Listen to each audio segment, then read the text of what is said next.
Morning दोस्तों, आप सभी का हमारी गोल्डन एरा एजुकेशन में बहुत बहुत स्वागत है। जैसा कि हम पहला टॉपिक अपना कॉन्स्टिट्यूशन एंड पॉलिटी का constitutional history of India, Bharat का संवैधानिक इतिहास, कल जो है हमारा लेक्चर पूरा हुआ। तो हमने आपसे कहा था कि उससे संबंधित जो भी हमारे प्रैक्टिस सेट होंगे, जो भी सवाल होंगे तो आपके सामने हम रखेंगे। तो एक बार हम देखते हैं कि उससे संबंधित जो हमने अभी तक पढ़ाया आपको, जो भी हमारा लेक्चर है उससे संबंधित सवाल क्या क्या बने हैं। यहाँ पहला सवाल जो है कॉन्स्टिट्यूशनल हिस्ट्री ऑफ इंडिया से पहला ही सवाल आ रहा है, रेगुलेटिंग एक्ट कब पारित किया गया। जब हमने आपको लेक्चर शुरुआत की थी, पढ़ाना शुरू किया था, तो ईस्ट इंडिया कंपनी का जो शासन था 1773 एक्ट से लेके 1853 के एक्ट तक, उसमें पहला एक्ट जो था रेगुलेटिंग एक्ट, तो इसमें पूछा था कि कब पारित किया गया। तो 1773 में, 1773 ईस्वी में रेगुलेटिंग एक्ट पारित किया गया। इस तरह से सवाल जो है हमारे वनडे एग्जाम में भी और मतलब जो भी अपर कमीशन के भी जो एग्जामिनेशन होते हैं उसमें भी लगभग ऐसे ही सवाल बनाए जाते हैं। तो रेगुलेटिंग एक्ट पारित किया गया 1773 एक्ट में, 1773 ईस्वी में। देखते हैं दूसरा क्वेश्चन क्या है दोस्तों।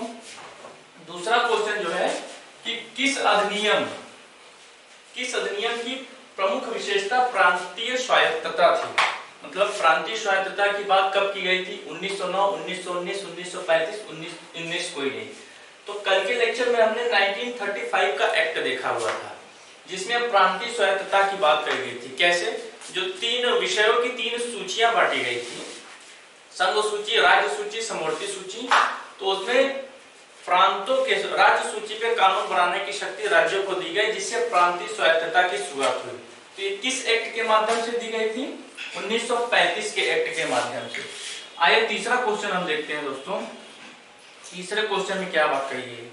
तीसरे क्वेश्चन की बात कही गई है कि निम्नलिखित में से कौन सा सत्य नहीं है। यहाँ ये नहीं पूछा कि कौन सा सही है, कौन सा सही नहीं है। तो कैबिनेट मिशन, जो आगे अभी हम आपको संविधान निर्माण की विधियां बताएंगे, संरचना बताएंगे, मेकिंग ऑफ कॉन्स्टिट्यूशन जब पढ़ाएंगे तो उसमें ये आपको मिलेगा। तो कैबिनेट मिशन मतलब संविधान सभा का गठन, ये सही है। कैबिनेट मिशन का गठन हुआ था, जब आया था तो संविधान सभा के गठन की बातें कही गई थी। साइमन कमीशन, भारत विभाजन, भारत सरकार अधिनियम 1935, स्वशासन, माले मिंटो सुधार, क्या हुआ था? सांप्रदायिक प्रतिनिधित्व। तो सांप्रदायिक प्रतिनिधित्व की शुरुआत माले मिंटो सुधार से हुई थी। कहा जाता है सांप्रदायिक प्रतिनिधित्व का जनक किसे माना जाता है? लॉर्ड माले को। तो ये तो सही है। कैबिनेट मिशन, संविधान सभा का गठन, ये भी सही है। भारत शासन अधिनियम 1935, स्वशासन, क्योंकि यहाँ स्वशासन की बात 1919 में कही गई थी, तो यहाँ 1935 नहीं 1919 होना चाहिए था। और साइमन कमीशन, भारत विभाजन, ये सही नहीं है। कैसे? क्योंकि भारत विभाजन की बात माउंटबेटन योजना में की गई थी, जो 3 जून 1947 को पारित हुआ था, जिसके आधार पर भारत शासन अधिनियम 1947 बना था। तो साइमन कमीशन जो है भारत विभाजन, ये सही नहीं है। इसका ऑप्शन डी होगा, साइमन कमीशन, भारत विभाजन। बाकी सभी सही है। इसके बाद देखते हैं दोस्तों चौथा क्वेश्चन, किस अधिनियम में भारत को ब्रिटिश अधिकृत भारत कहा गया? British territory under India. 1773 का रेगुलेटिंग एक्ट, 1784 का पिट्स इंडिया एक्ट, 1833 का चार्टर अधिनियम, 1858 का भारत सरकार अधिनियम।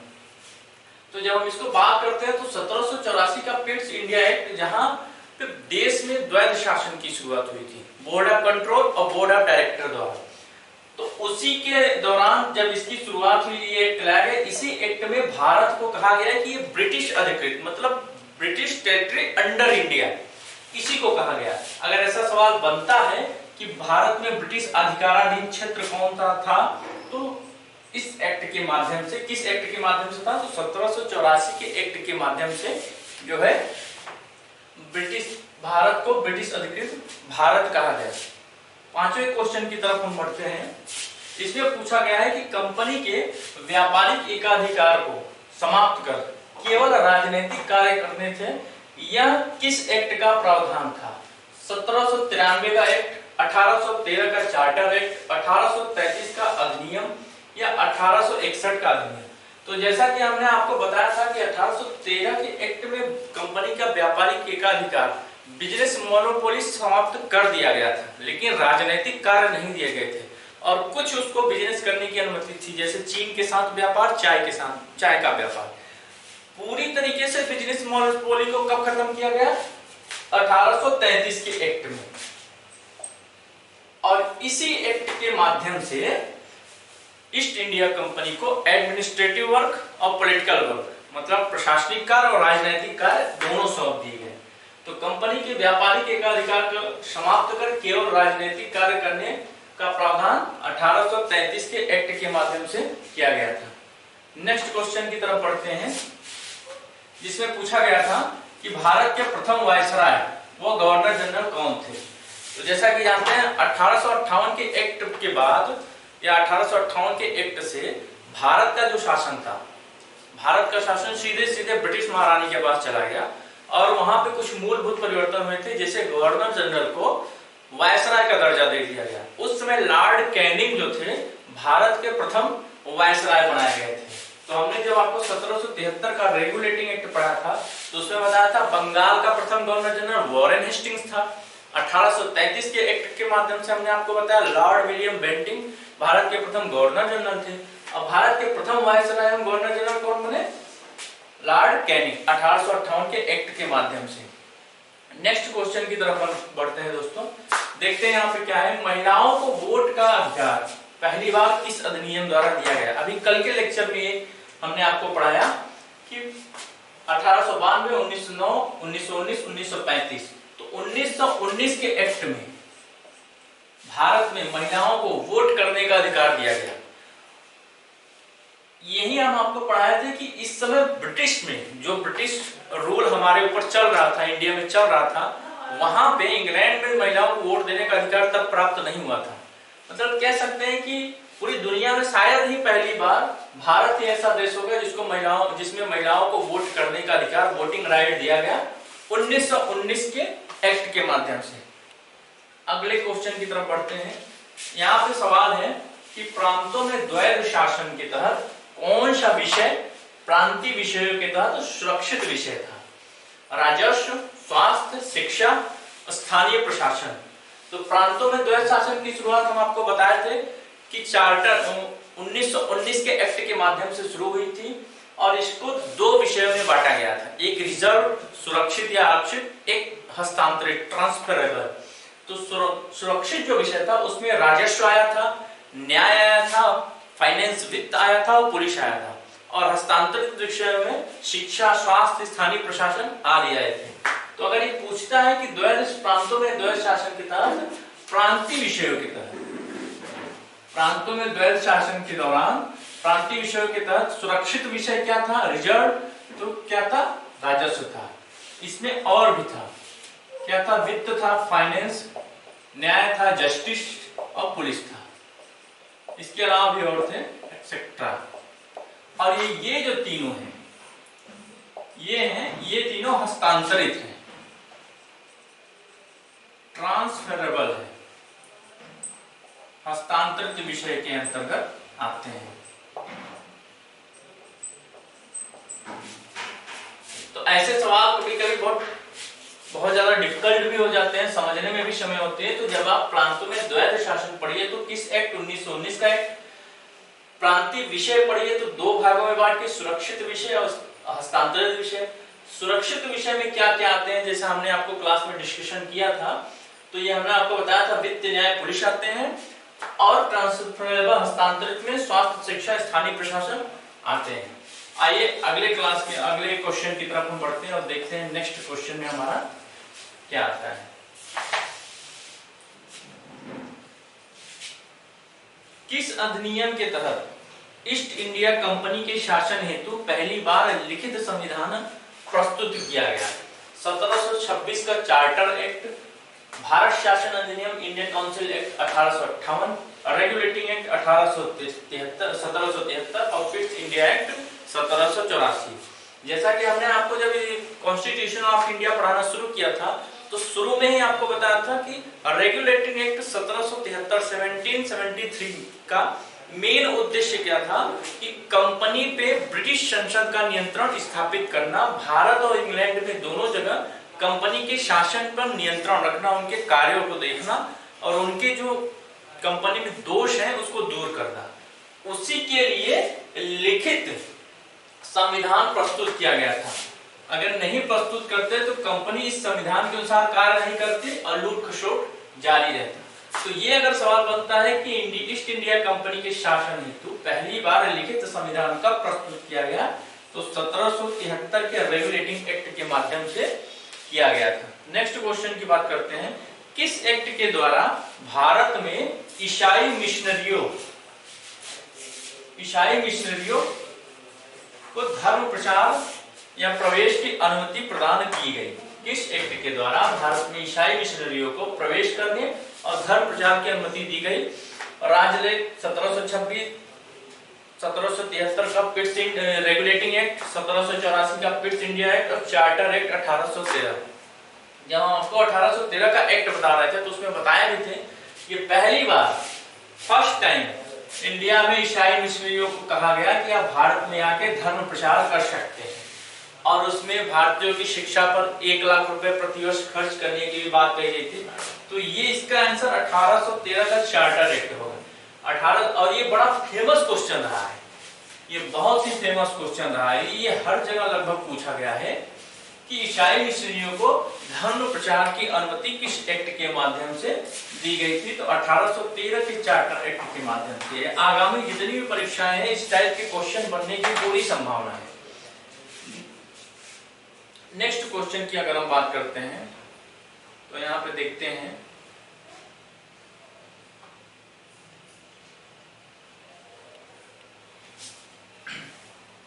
भारत के प्रथम गवर्नर जनरल कौन थे? जब अभी हमने आपसे एक सवाल डिस्कशन किया कि भारत का प्रथम वायसराय गवर्नर जनरल कौन था? Lord Canning. तो उसी दौरान हमने आपको बताया कि भारत का प्रथम governor general Lord William Bentinck को बनाया गया था। ये कब थे? 1833 के चार्टर एक्ट के द्वारा बनाए गए थे। वॉरेन हेस्टिंग्स बंगाल का प्रथम गवर्नर जनरल था, first governor general of Bengal Warren Hastings था। लॉर्ड मैकाले ये जो थे कि विधियों के संहिताकरण के लिए मैकाले आयोग का गठन किया गया था। लॉर्ड कैनिंग जो हमने आपको बताया था फर्स्ट वायसराय ऑफ इंडिया। तो एक ही सवाल में जो है सभी आंसर मिल गए, लेकिन इसका जो है आंसर पहले का कि प्रथम गवर्नर जनरल ऑफ इंडिया कौन था, तो लॉर्ड विलियम बेंटिंक को बनाया गया था 1833 के एक्ट में। इन्होंने बहुत महत्वपूर्ण कार्य किए थे, जैसे दास प्रथा का उन्मूलन किया था। आइए नेक्स्ट क्वेश्चन की बात करते हैं। दास प्रथा का उन्मूलन किया था जो 1833 में समाप्त कर दिया गया था। सिविल सेवा परीक्षा में भर्ती के लिए द्वार भारतीयों के लिए किस एक्ट के तहत खोल दिया गया? Pitt's India act 1784, charter act 1853, Bharat शासन अधिनियम 1858, भारतवर्ष अधिनियम 1861। जैसा कि हमने आपको बताया था 1833 के एक्ट के माध्यम से धारा 87 के तहत कहा गया था कि कंपनी में नियुक्ति के लिए किसी भी के साथ, कोई भी भारतीय के साथ धर्म के आधार पे, मूल रंग के आधार पे, भाषा के आधार पे भेदभाव नहीं किया जाएगा। उसके बाद जब 20 वर्ष बाद 1853 का चार्टर एक्ट आया तो उसमें कहा गया कि सिविल सेवा परीक्षा में भर्ती के लिए भारतीयों के लिए इस एक्ट के मतलब कि अब कॉम्पिटिटिव एग्जाम के माध्यम से भारतीयों को नियुक्ति की जाएगी। तो 1853 के एक्ट के माध्यम से ये कार्य किया गया था और इसी के तहत आईसीएस अधिकारी सत्येंद्र नाथ टैगोर जैसा हमने आपको बताया था भारत के प्रथम आईसीएस अधिकारी थे। नेक्स्ट क्वेश्चन की बात करते हैं। भारत में सांप्रदायिकता का जनक किसे कहा जाता है? 1919 के एक्ट में हमने आपको बताया कि कम्युनल इलेक्शन की बात कही गई थी जो मुस्लिमों के लिए पहली बार कहा गया। तो उस समय भारत में वायसराय कौन थे? लॉर्ड मिंटो थे, ठीक है। और लॉर्ड मिंटो को ही भारत में सांप्रदायिक चुनाव का जनक कहा जाता है, क्योंकि लॉर्ड मिंटो ने ही लॉर्ड मॉर्ले को लिखा था कि हम नाग के दांत बो रहे हैं जिसका फल भीषण होगा। ये भी सवाल बड़ा फेमस रहा है, बहुत ट्रेंडिंग सवाल रहा है और ये हमेशा आया हुआ है एग्जामिनेशन में। आइए दूसरे क्वेश्चन की बात करते हैं। भारतीय विधान पालिका पहली बार द्विसदनी कब बनाई गई? द्विसदनी मतलब कि राज्यसभा और लोकसभा, मतलब कि उच्च सदन निम्न सदन, अपर हाउस लोअर हाउस, कब बनाया गया? तो 1919 का शासन एक्ट जो है, इसी एक्ट के माध्यम से पहली बार भारत में द्विसदनी व्यवस्था की शुरुआत की गई। निम्न में से, नेक्स्ट क्वेश्चन की बात करते हैं, निम्न में से किस अधिनियम ने भारत में संघीय शासन की व्यवस्था की बात की गई थी? जैसा कि 1935 के एक्ट में हमने बताया था कि एक संघ की स्थापना की बात कही गई थी, संघ शासन की स्थापना की बात कही गई थी, जिसमें देशी रियासतें ब्रिटिश प्रांतों को जोड़ के बनाया जाना था, लेकिन देशी रियासतें शामिल नहीं हुई, तो संघ की स्थापना की बात अधूरी रह गई, अस्तित्व में नहीं आई। तो संघीय शासन की व्यवस्था की स्थापना की बात 1935 के एक्ट के माध्यम से की गई थी, क्योंकि इसमें एक चीज और है कि जो विषयों को, जो कानून निर्माण के विषय थे, संघ सूची, राज्य सूची, समवर्ती सूची को बांटा गया, वहीं से फेडरल जो है शासन की शुरुआत हुई, संघीय शासन की शुरुआत हुई, फेडरल एडमिनिस्ट्रेशन की शुरुआत हुई। और ये जो है हमारे संविधान में पूछा जाता है कि संघीय शासन का स्रोत भारतीय संविधान में किससे लिया गया है, तो 1935 के शासन एक्ट की तरफ लिया गया है। ये भी सवाल यहाँ से बनता है। आइए आगे के क्वेश्चन पे बढ़ते हैं, देखते हैं नेक्स्ट क्वेश्चन हमारा क्या है दोस्तों। निम्न में से कौन सी एक भारत शासन अधिनियम 1919 की विशेषता नहीं रही है? कल जब हमने आपको पढ़ाया था तो इसके जितने भी प्रोविजन थे, सारे प्रोविजन एक एक करके हमने आपको बताया था। जैसे केंद्र में द्विसदनात्मक विधायिका, प्रत्यक्ष निर्वाचन, केंद्र में द्वैध शासन और केंद्रीय और प्रांतीय विधानमंडलों की विधान निर्माण की शक्ति। ठीक है, तो ये तो अभी हमने आपको एक पहले क्वेश्चन आया था, प्रांतों में द्वैध शासन, तो प्रांतों में क्या था, 1919 का एक्ट बताया था। तो ये जो था, ये विशेषता, केंद्र में द्वैध शासन की विशेषता 1919 के एक्ट की नहीं है, ये कहाँ की है, 1935 के एक्ट में, क्योंकि 1935 के एक्ट में प्रांतों में द्वैध शासन खत्म कर केंद्र में शुरू की गई। तो यहाँ पे केंद्र की जगह अगर प्रांत होता तो ये सही होता। केंद्र में द्विसदनात्मक व्यवस्था कब शुरू की गई, 1919 में। लोकसभा राज्यसभा अभी बताया। डायरेक्ट इलेक्शन की बात कही गई थी, प्रत्यक्ष निर्वाचन की बात 1919 में ही कही गई थी, जिसमें महिलाओं को मताधिकार का भी प्रयोग दिया गया। 1919 एक्ट के माध्यम से प्रांत में द्वैध शासन की व्यवस्था की गई थी, डायरेक्ट सिस्टम में, प्रोविंशियल स्टेट्स में, प्रोविंशियल में, न कि सेंटर में। सेंटर में 1935 में दी गई। और केंद्रीय और प्रांतीय विधानमंडलों की विधान निर्माण की शक्ति जो दो टाइप में बांटा गया था, केंद्र की शक्ति, प्रांत की शक्ति। प्रांत में आरक्षित विषय, हस्तांतरित विषय। तो इसका आंसर क्या होगा, कौन सी विशेषता नहीं थी, केंद्र में द्वैध शासन। आइए अगले क्वेश्चन की तरफ बढ़ते हैं। निम्न में से किस अधिनियम के अंतर्गत भारतीय विधान परिषद को बजट पर बहस करने की शक्ति प्रदान की गई? ये भी ट्रेंडिंग क्वेश्चन रहा है और इसमें बड़ा कंफ्यूजन भी हो सकता है। कई लोग भारतीय परिषद अधिनियम 1909 और 1892 में फंस सकते हैं।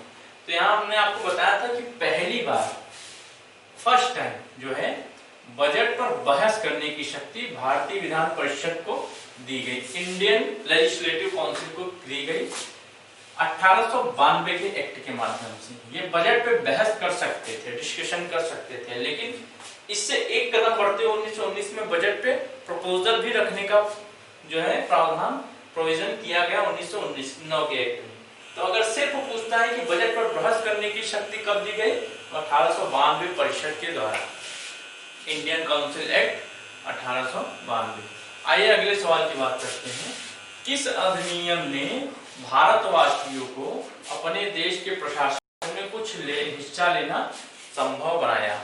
यहाँ पे बहुत जगह आपको 1833 का चार्टर एक्ट दिया जाएगा, नेट पे भी आप सर्च करेंगे, जो कि गलत है। इंडिया काउंसिल एक्ट 1861 इसका सही आंसर होगा, क्योंकि क्षेत्रीय प्रतिनिधित्व की शुरुआत तो 1853 के ही एक्ट में हो गई थी, लेकिन वायसराय लॉर्ड कैनिंग जब बने तो उन्होंने कानून निर्माण के लिए भारतीयों को पहली बार अपने परिषद में गैर सरकारी सदस्य, नॉन ऑफिशियल मेंबर के रूप में शामिल किया। याद करिए, हमने आपको बताया था कि बनारस के राजा, पटियाला के महाराजा और सर दिनकर राव को जो है पहली बार विस्तारित परिषद में जगह दी गई। तो ये प्रतिनिधि शासन की भी शुरुआत यही। तो सर्वप्रथम भारतवासियों को प्रशासन में कुछ हिस्सा लेना संभव इंडिया काउंसिल एक्ट 1861 के माध्यम से किया गया था। ये देखिए सवाल आ गया जो अभी हमने आपसे चर्चा की, केंद्र में द्वैध शासन किस अधिनियम के अंतर्गत स्थापित की गई। इसके पहले भी सवाल आया था 1919 के एक्ट का ये विशेषता नहीं है, और वो ऑप्शन था केंद्र में द्वैध शासन, बिल्कुल नहीं था क्योंकि 1935 का एक्ट है। तो केंद्र में द्वैध शासन की शुरुआत 1935 में की गई, और प्रांत में द्वैध शासन की शुरुआत 1919 के एक्ट के माध्यम से की गई। अगर सवाल बन रहा है कि प्रांत में द्वैध शासन कब बनाया गया, 1919 के एक्ट में, और केंद्र में द्वैध शासन सेंट्रल में कब किया गया डायरेक्टरी सिस्टम, तो 1935 गवर्नमेंट ऑफ इंडिया एक्ट 1935। अगले सवाल की तरफ बढ़ते हैं दोस्तों। राष्ट्रपति की अध्यादेश जारी करने की शक्ति। जब हम आपको पढ़ाएंगे कि भारत में भारतीय संविधान के सोर्स ऑफ इंडियन कॉन्स्टिट्यूशनल क्या है, तो कई देशों से लिया गया है और भारत शासन अधिनियम से भी लिया गया है। जैसे हमने आपको शुरू में बताया था, लगभग 70% हिस्सा, मतलब कि 250 प्रोविजन जो है 1935 के एक्ट से लिए गए हैं, और उसी में एक प्रोविजन ये है कि राष्ट्रपति की अध्यादेश जारी करने की शक्ति। क्योंकि जब संघीय शासन की शुरुआत हुई थी तो सूचियों को बांट दिया गया था।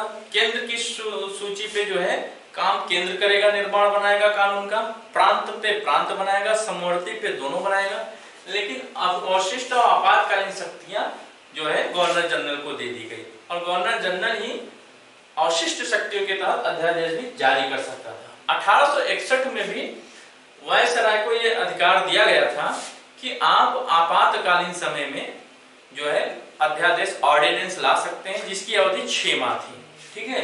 लेकिन जब हम देखते हैं कि राष्ट्रपति के अध्यादेश जारी करने की शक्ति हमारे संविधान में किससे ली गई, तो 1935 के शासन अधिनियम, सरकार अधिनियम, गवर्नमेंट ऑफ इंडिया एक्ट 1935। ये सवाल भी बड़ा ट्रेंडिंग सवाल रहा है। नेक्स्ट क्वेश्चन देखते हैं, निम्न में से किस एक अधिनियम ने भारत में संघीय शासन व्यवस्था दी थी। भारत सरकार अधिनियम 1909, भारत सरकार अधिनियम 1919, भारत सरकार अधिनियम 1935 और भारत सरकार अधिनियम 1947। अभी हमने आपसे चर्चा किया फेडरल एडमिनिस्ट्रेशन की शुरुआत 1935 के एक्ट के माध्यम से की गई थी, इस पे हमने बहुत ही चर्चा कर रखी है। तो इस तरह से constitutional of India, constitutional history of India जो हमारा पहला टॉपिक था पूरी तरीके से समाप्त हुआ, और उससे संबंधित जो विगत वर्षों में जो प्रीवियस ईयर्स क्वेश्चन में आए हुए हैं एग्जामिनेशन में क्वेश्चन, उसका हमने आपसे डिस्कशन किया, और इससे एक दो सवाल जो है आने वाले जो भी आगामी परीक्षाएं फ्यूचर में जो भी एग्जामिनेशन आपके सामने आएंगी उसमें ये सवाल आएगा। तो उम्मीद करता हूं कि इसको देखने के बाद आपकी उम्मीदें और बढ़ गई होंगी, क्योंकि हर एक टॉपिक के बाद हम आपको ऐसे ही प्रैक्टिस सेट ले आएंगे। और इसी के साथ हम आपको बताना चाहते हैं कि दूसरे जो है हमारा टॉपिक है भारत का संवैधानिक निर्माण, मेकिंग ऑफ इंडियन कॉन्स्टिट्यूशन, कैसे बना, क्या था, कि उसमें संविधान की क्या क्या बातें हुई, वो अगले लेक्चर में हमको बताएंगे। तो वीडियो अच्छा लगा होगा दोस्तों, लाइक करिएगा, सब्सक्राइब करिएगा, शेयर करिएगा, और हम उम्मीद रखते हैं कि ये सभी चीजें जिस प्रोसेस से हम आपको पढ़ा रहे हैं समझ में आई होगी। जो भी चीजें अगर आपको नहीं समझ में आई होगी, इससे संबंधित जो भी समस्याएं होंगी आप हमें कमेंट बॉक्स में पूछ सकते हैं, उसका समाधान हम आपको जरूर देंगे। बहुत बहुत धन्यवाद दोस्तों।